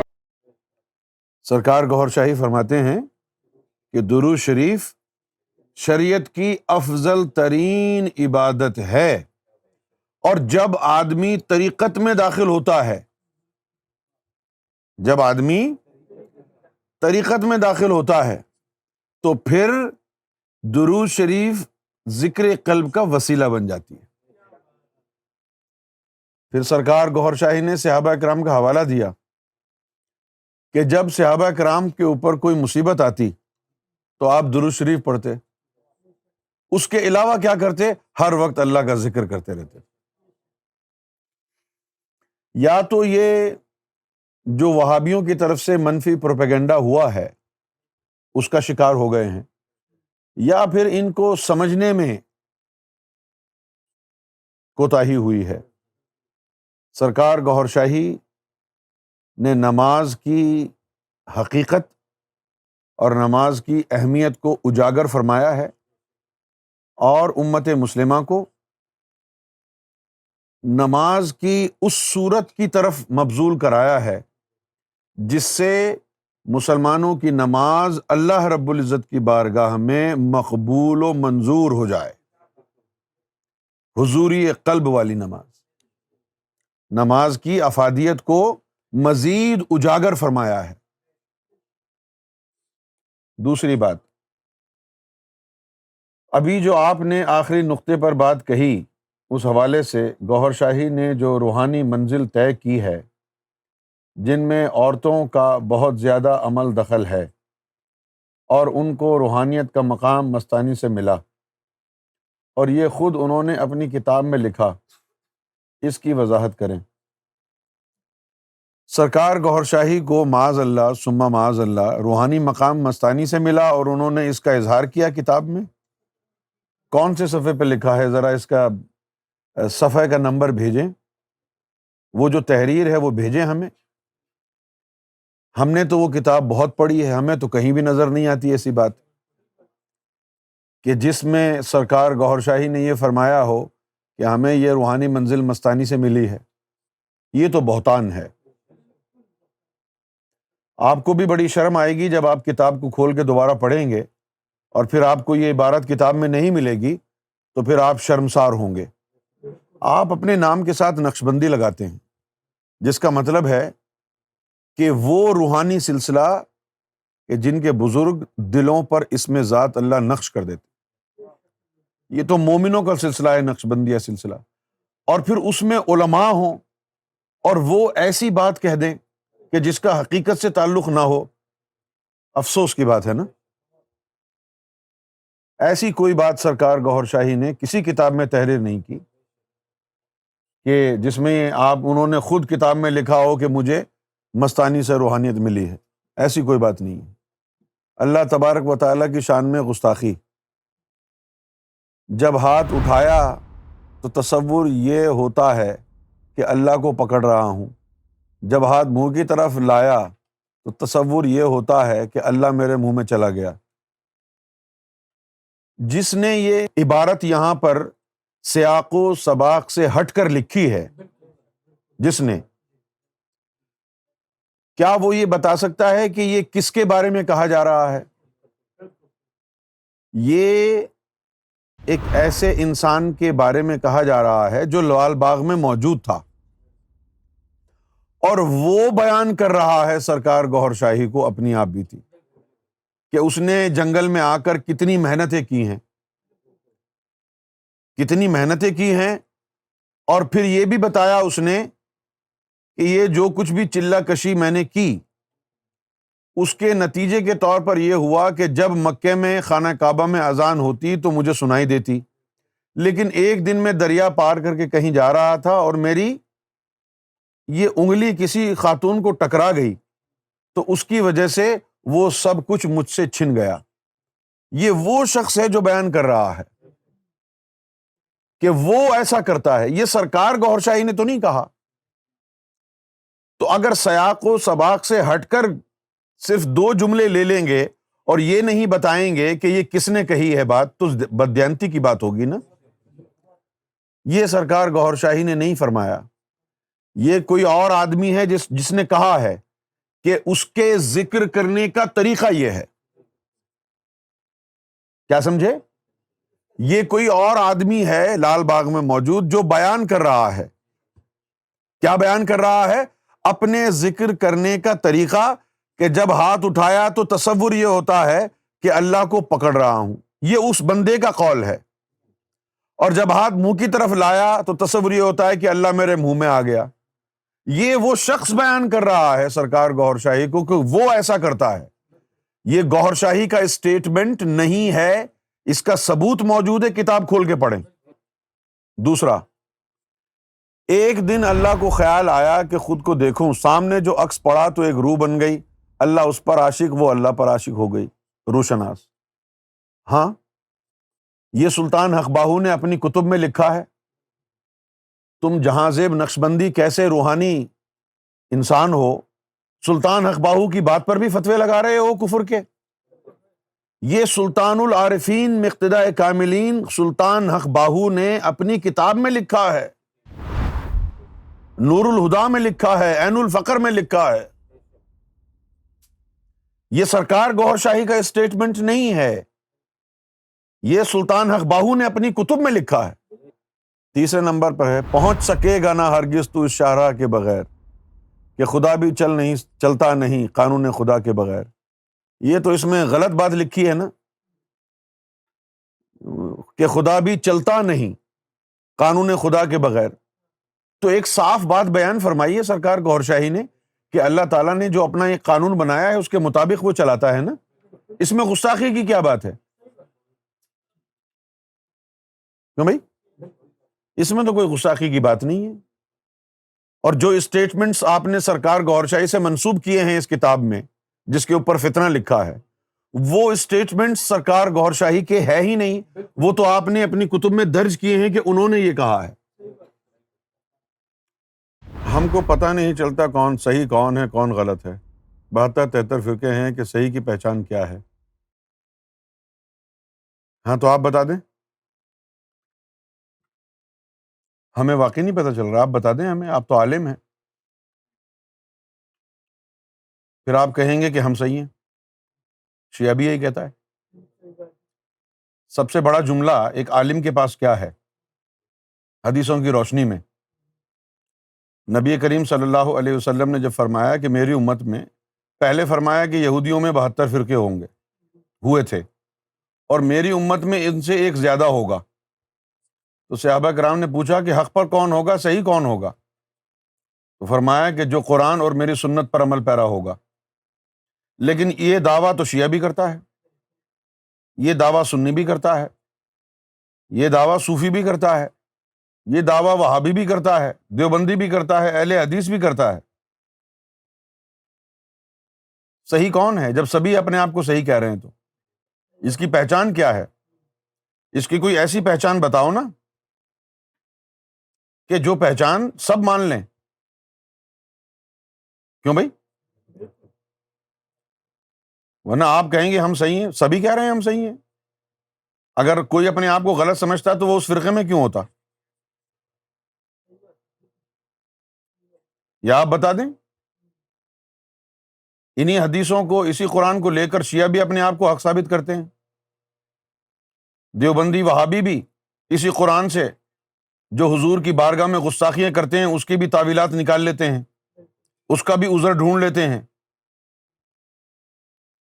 جو ان کے من میں ایجنڈا ہے، اس ایجنڈے کو مد نظر رکھتے ہوئے جو ان کا جی چاہتا ہے وہ قرآن کا مفہوم نکال لیتے ہیں، گڑھ لیتے ہیں، اور فرقہ واریت کو فروغ ملتا رہا۔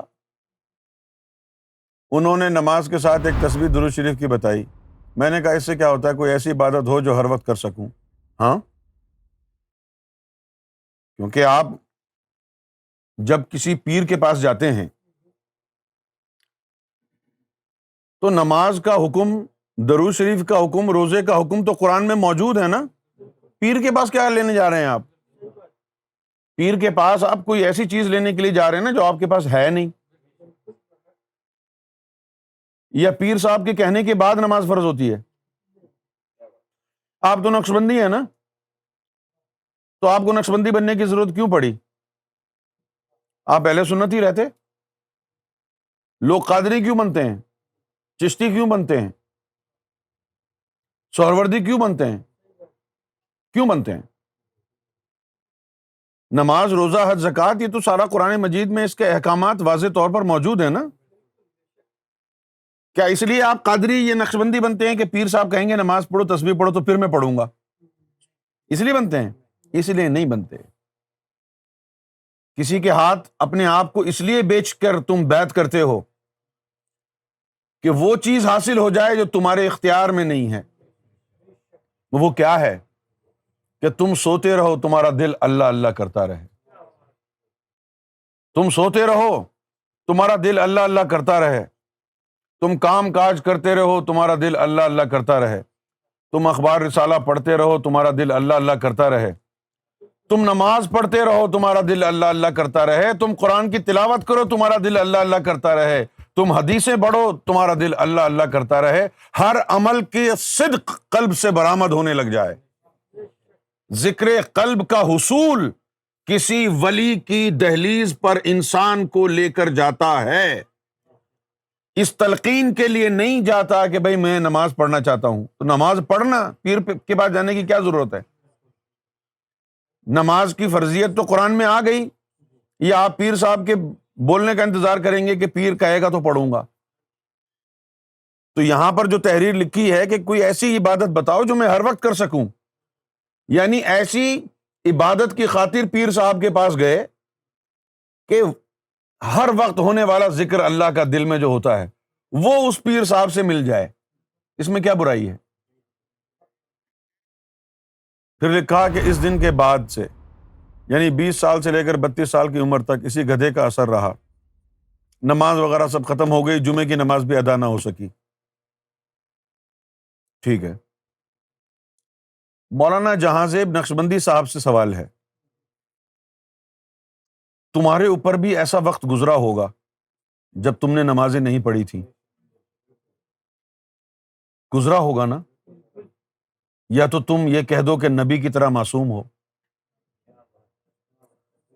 تمہارے اندر اتنی ہمت ہے کہ جس دور میں تم نمازیں نہیں پڑھتے تھے وہ کتاب میں لکھ کر کے پوری دنیا کے سامنے رکھ دو. اتنی ہمت ہے تو بتاؤ. لوگ تو اپنی عظمت لکھتے ہیں. یہ باتیں سیدنا گوہر شاہی نے اس لیے لکھی کہ زمانے میں یہ ہوتا ہے، لوگ اس کو دیکھ کر پڑھ کر سبق حاصل کریں. ورنہ لوگ کہتے ہیں ہم تو بہت ہی زیادہ گنہگار ہیں، اب ہم اللہ کی طرف رجوع کر کے بھی کیا کر لیں گے. یہ تو ان کی حقانیت، ان کی سچائی کا منہ بولتا ثبوت ہے.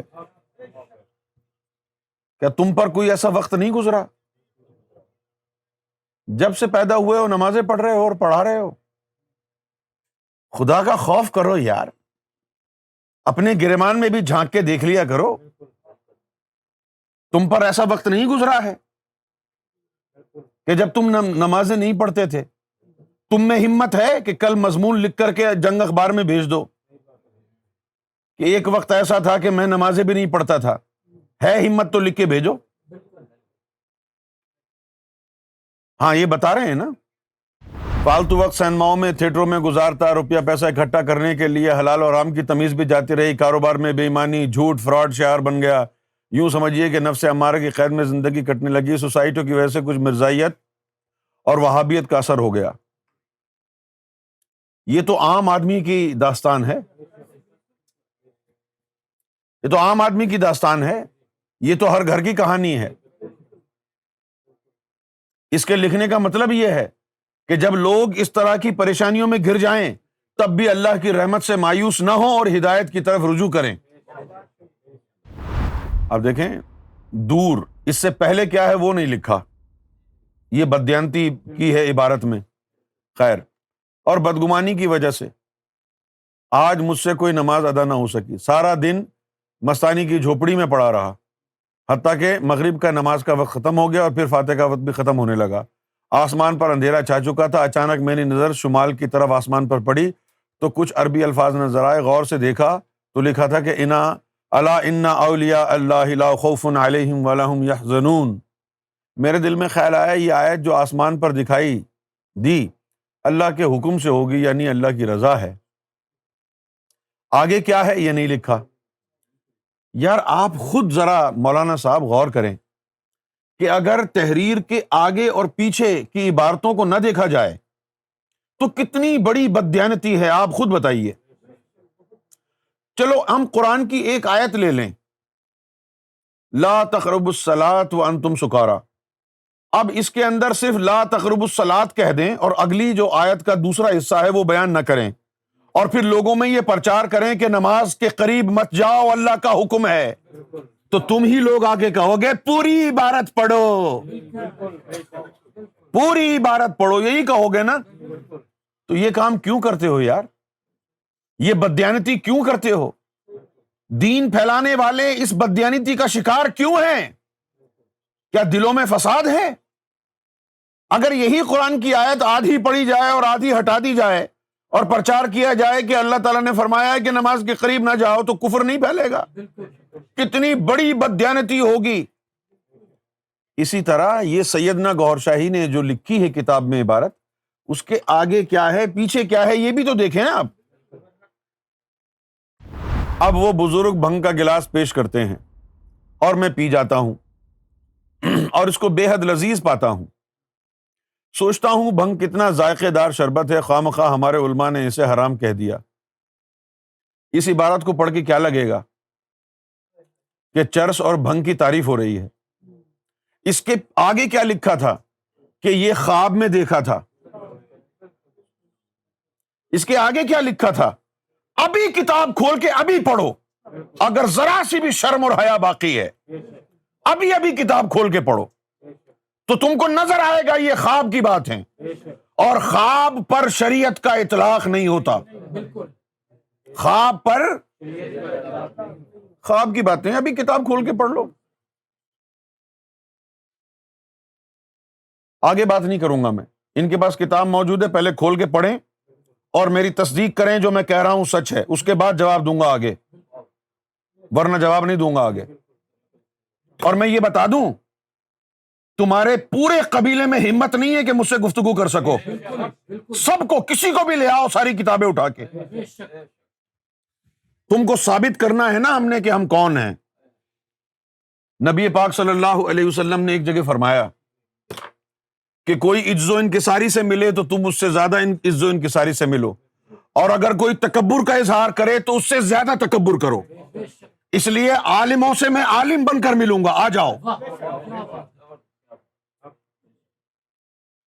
جتنا علم ہے لے آؤ, قرآن بھی, حدیث بھی, تعویل بھی, تفسیر بھی, تیار ہیں. یہ جہاد بالنفس, یہ جہاد بالعلم, یہ جہاد بالقلم اب شروع ہو چکا ہے. اب دیکھتے ہیں کہ رب کس کے ساتھ ہے. ابھی تو تمہاری پول پٹی کھولنی باقی ہے کہ تم نقشبندی ہو یا نہیں ہو. ابھی تو تم سوال کر رہے ہو نا, ابھی ہم بھی سوال کریں گے تم سے کہ تم نقشبندی کب بنے. ذرا ثابت کر کے دکھاؤ کہ تم نقشبندی کیسے ہو. کیا تمہارے دل پر اللہ کا نام نقش ہے؟ ہم کتابوں سے ثابت کریں گے نقشبندی کون ہوتا ہے. ہم ولیوں کی کتب سے ثابت کریں گے نقشبندی کس کو کہتے ہیں. تم نے نقشبندی اپنے نام کے ساتھ کیسے لگایا ہے؟ جاتے جاتے ایک لفظ ساتھ لے کے جاؤ. میرے آقا و مولا سیدنا امام مہدی سرکار گوہر شاہی نے فرمایا کہ گوہر شاہی نے کچے گھڑے نہیں بنائے ہیں. جتنا ٹھوکو گے بجاؤ گے اتنا ہی شور مچائے گا. آزما کے دیکھ لو گوہر شاہی کا گھڑا. ہاں تو یہ زیادتی نہیں ہے. اب ان سے پوچھو کہ اس مولوی کو کیا کہیں اب جس نے یہ بددیانتی کی ہے ہمارے ساتھ. کیا یہ کافی نہیں ہے اس شخص کے جھوٹا ہونے کے لیے؟ اب یہ جھوٹ کا پلندہ کتاب جس مولوی نے چھاپی ہے اور پورے معاشرے میں پھیلا رہا ہے سیدنا گوہر شاہی کے خلاف, یہ اجتماعی طور پر بہتان اور غیبت کا عمل ہے. یہ فسق اور فجور ہے, اور فاسقوں کو اللہ ہدایت نہیں دیتا, قرآن کا حکم ہے. فسق کیا ہے؟ خود گناہ میں ہو. فجور کیا ہے؟ دنیا کو بھی اس گناہ میں شامل کر لے. یہ فسق بھی ہے, فجور بھی ہے. بددیانتی کرنے والے, بہتان لگانے والے, مردار بھائی کا گوشت کھانے والے, اور یہ ان گناہوں میں سے ہے جن کو گناہ کبیرہ کہا جاتا ہے. نبی کریم صلی اللہ علیہ وآلہ وسلم نے فرمایا الغیبہ اشد من الزنا, کہ غیبت کا گناہ وہ گناہ ہے جو زنا کے گناہ سے بھی زیادہ بڑا ہے. تمہاری زبان گنگ کیوں نہ ہوئی جب تم نے جھوٹا بہتان لگایا, غیبت کی سیدنا گوہر شاہی کی بارگاہ میں, بددیانتی کی. اب تم کو عالم کیسے تصور کیا جائے گا جب تم ان گناہوں میں ملوث ثابت پائے جن کو قرآن نے منع کیا اور کفر قرار دیا ہے. قرآن کہتا ہے کہ بعض گمان کفر پر مبنی ہیں. جو اللہ کے دوستوں پر بہتان لگایا جائے اس سے ایمان سلب ہو جاتا ہے, جس طرح شیخ سنان کی ولایت سلب ہو گئی غوث اعظم کی بارگاہ میں گستاخی کرنے سے. روحانی سفر کی کتاب جو ہماری چھپی ہوئی ہے, وہ کتاب آپ ایک دفعہ پڑھیں, اس کے بعد ہم سے سوال کریں. میں آپ کے ساتھ رعایت برت رہا ہوں کیونکہ آپ کے نام کے ساتھ نقشبندی لگا ہے, تو جس کا مطلب یہ ہوا کہ آپ تصوف کے ماننے والے ہیں, آپ ولیوں کے ماننے والے ہیں, صوفیوں کی تائید کرنے والے ہیں. کیا اچھا لگتا ہے کہ ایک صوفی دوسرے صوفی پر کیچڑ اچھالے؟ ایک صوفی دوسرے صوفی کی ٹانگ کھینچے؟ کیا اچھا لگے گا یہ؟ اجی آپ کو تو ساتھ دینا چاہیے سیدنا گوہر شاہی کا کہ اس دور میں جب شیطانوں نے صوفیوں کا لبادہ اوڑھ رکھا ہے, غیر شرعی کام کر رہے ہیں، لوگوں کو چرس میں، بھنگ میں، زناکاری میں لگا رہے ہیں، وہاں سیدنا گوھر شاہی علم باطن کی شمع لے کر اس کفر کی تاریکی میں اجالا کر رہے ہیں۔ تم ایمانداری سے سرکار گوھر شاہی کی کتب کو پڑھو، اس کے بعد خود اپنے آپ سے پوچھو اس میں کیا برائی ہے۔ مولانا جہاں زیب نقشبندی صاحب فرماتے ہیں، دارالعلوم نعیمیہ کراچی سے، کیا امام مہدی کے لیے جائز ہے کہ عورت ناچ رہی ہو اور وہ درمیان میں تشریف فرما ہے؟ ایک دفعہ نبی پاک صلی اللہ علیہ وسلم اپنے حجرے میں تشریف فرما تھے، اور بنو فجار کی لڑکیاں آپ کے حجرے میں موجود، بی بی عائشہ بھی وہاں موجود تھی، اور وہاں کچھ گا رہی تھیں، رقص کر رہی تھیں۔ وہ اسی اثنا میں ابو بکر صدیق رضی اللہ تعالی عنہ تشریف لے آئے حجرے میں، اور لڑکیوں کو ڈانٹ ڈپٹ کیا کہ یہ کیا ہو رہا ہے، کیا کر رہے ہو تم؟ تو بی بی عائشہ نے فرمایا کہ بابا جان پیچھے حضور بھی تشریف فرما ہے۔ تو جب ان کو یہ پتہ چلا کہ حضور تشریف فرما ہیں تو وہ خاموشی سے باہر چلے گئے۔ اب مولانا صاحب یہ واقعہ آپ جو ہے ڈھونڈیں، جب یہ واقعہ آپ کو کہیں مل جائے گا تو یہ سوال خود اپنے آپ سے پوچھیے گا۔ دوسرا سوال کرو، حالانکہ اس کا جواب ہے میرے پاس، لیکن میں صفائی نہیں پیش کروں گا۔ خطا کار سمجھے گی دنیا تجھے، بس اتنی بھی زیادہ صفائی نہ دے۔ خطا کار سمجھے گی دنیا تجھے، بس اتنی بھی زیادہ صفائی نہ دے۔ اب صفائی دینے کی کیا ضرورت ہے؟ یہ واقعہ پڑھ لیں آپ، یہ جو بھی لکھے ہیں واقعات وہاں پر، بار بار مجھے وہی کہنا پڑ رہا ہے کہ آپ سیاق و سباق کو دیکھیں کہ اس کے آگے پیچھے اور کیا لکھا ہوا ہے۔ آپ ایسی مزید 10 تحریر لے کے آئیں گے تو پھر بھی میں یہی کہوں گا کہ اس کے آگے پیچھے کیا ہے وہ بھی تو دیکھیں۔ قاری محمد علی دارالعلوم، ہاں یہ میں نے بتایا ہے نا۔ اچھا پڑھ لیتے ہیں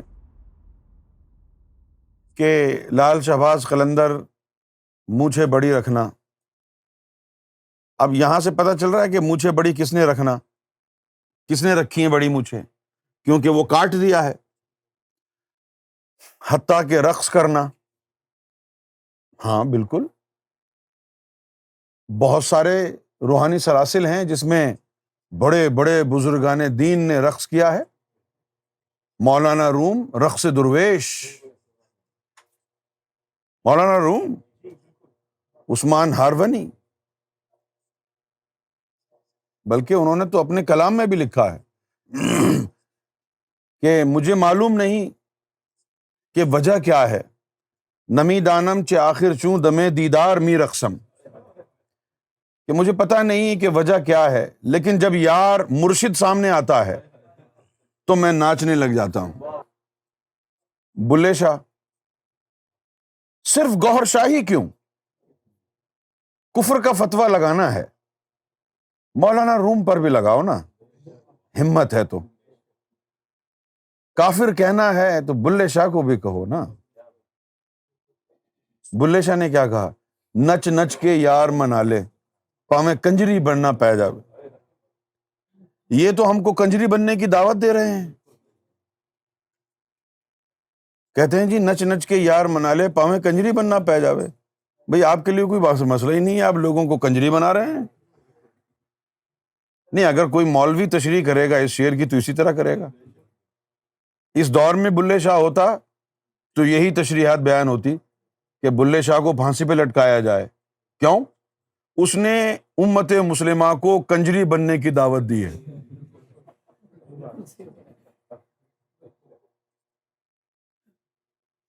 سمجھے آپ؟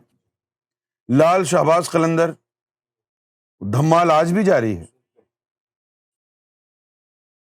مولانا صاحب آپ کی ہمت کو داد دوں گا، 2-4 شبد جو سرکار گوھر شاہی کے خلاف استعمال کیے، یہی الفاظ آج لال شہباز قلندر کے خلاف ہو جائے، مزہ آ جائے گا آپ میں کتنا تپڑ ہے۔ کیوں بھائی؟ لال شہباز قلندر کے مزار پہ تو آج بھی رقص ہوتا ہے۔ بلے شاہ نے تو کہا کہ نچ نچ کے یار منا لیں، اور پھر انہوں نے یہ بھی کہہ دیا، اللہ اکبر وللہ الحمد، کہ ایتھے نچنا بھی عبادت بن جاندہ، نچنے دا جو چج ہووے۔ اگر کسی کھوتے کے پتر کو ناچنا نہ آتا ہو تو اس کی ناچنا ہی ہے، لیکن اگر کسی کو روحانی رقص آ جائے تو وہ بلے شاہ کے نزدیک عبادت کا درجہ رکھتا۔ کچھ لوگوں نے، میر کلال جیسے تھے، وہ کبڈی کھلواتے تھے مریدوں کے ساتھ، ان کے خلاف فتویٰ کیوں نہیں دیا؟ یہاں یہی باتیں تو لکھی ہیں کہ لال شہباز قلندر کا بڑی مونچھیں رکھنا، حتیٰ کہ رقص کرنا۔ اگین یہاں سرکار گوھر شاہی اپنے بارے میں بات نہیں فرما رہے، کہہ رہے ہیں کہ انہوں نے مونچھیں بھی بڑی رکھی، حتیٰ کہ رقص بھی کیا۔ سرکار گوھر شاہی نے تو رقص نہیں کیا، سرکار گوھر شاہی نے تو بڑی مونچھیں نہیں رکھی، سرکار گوھر شاہی کا تو کوئی عمل غیر شرعی نہیں ہوا۔ رابعہ بصری کا طوائفہ بن کر بیٹھ جانا کتابوں میں لکھا ہے۔ شاہ عبد العزیز کے زمانے میں ایک ولیہ کا ننگے تن بدن گھومنا، یہ بھی لکھا ہوا ہے کتابوں میں۔ سخی سلطان باہو نے فرمایا کہ بدعتی فقیر دوزخ کے کتے ہیں، اس میں کیا برائی ہے؟ سلطان صاحب نے جو بات کہی ہے۔ بدعتی فقیر کون ہوتے ہیں؟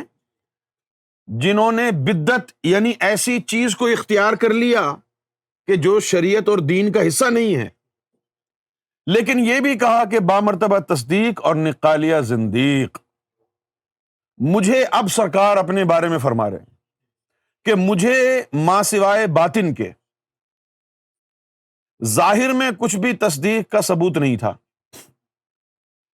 خیال آیا کہ کہیں پی کر زندیق نہ ہو جاؤں، پھر خیال آیا کہ اگر بامرتب ہوا تو اس لذیذ نعمت سے محروم رہ جاؤں گا۔ آخر یہی فیصلہ کیا کہ تھوڑا سا چکھ لیتے ہیں، اگر رات کی طرح لذیذ ہوا تو واقعی شراب طہورہ ہی ہوگا۔ اس کے آگے کیا ہے؟ اس کے آگے کیا ہے کہ جب وہ مشروب قریب آیا منہ کے تو نظر آیا کہ اس میں کیڑے ہیں، چھپکلیاں ہیں، تو پھینک دیا۔ یہ بددیانتی کیوں کی ہے؟ کتاب میں پڑھیں نا آپ، میرے پاس کتاب تو نہیں ہے نا، لیکن پھر بھی مجھے معلوم کیوں ہے، کتنی دفعہ میں نے پڑھی ہوگی وہ کتاب، جو مجھے یاد ہے بھی، حالانکہ یہ کوئی اور بات اوپر۔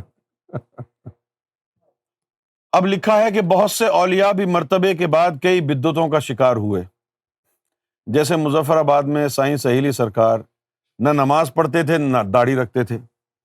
اب سرکار گوھر شاہی نے ایک یونیورسل ٹروتھ بیان کیا ہے جو زمانے میں ہوا ہے۔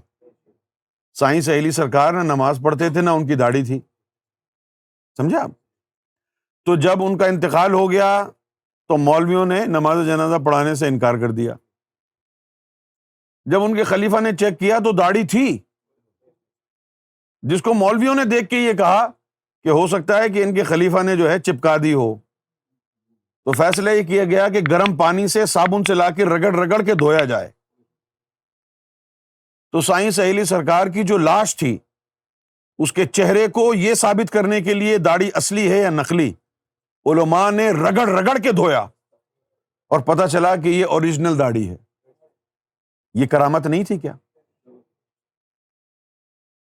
جب منہ سے کپڑا ہٹایا، نماز نہ پڑھتے نہ داڑھی رکھتے، وفات کے بعد مولویوں نے کہا بے دین تھا، اس وجہ سے ہم اس کا جنازہ نہیں پڑھیں گے۔ جب منہ سے کپڑا ہٹایا تو ریش موجود تھی۔ مری میں لال شاہ ننگے رہتے، نسوار کا نشہ کرتے، نماز بھی نہ پڑھتے، لیکن جو کلام منہ سے نکالتے وہ پورا ہو جاتا۔ سدا سہاگن بھی عورتوں جیسا لباس اور چوڑیاں پہنتے.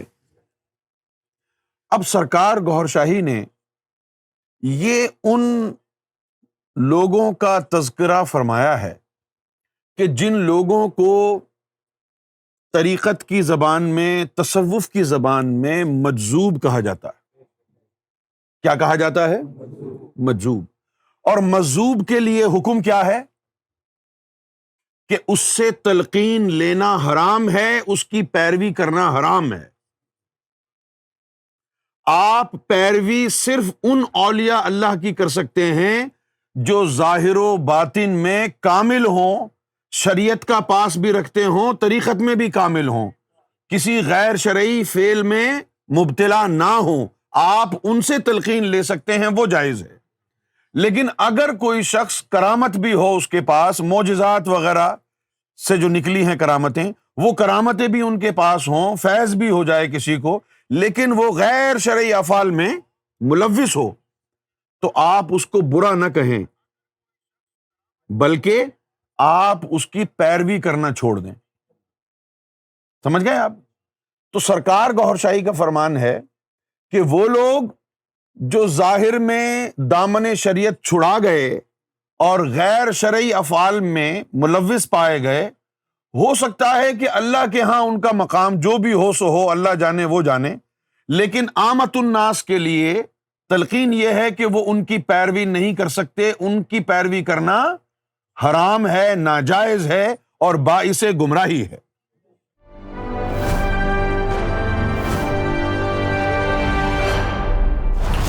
TV, bringing light, love, and peace in your life.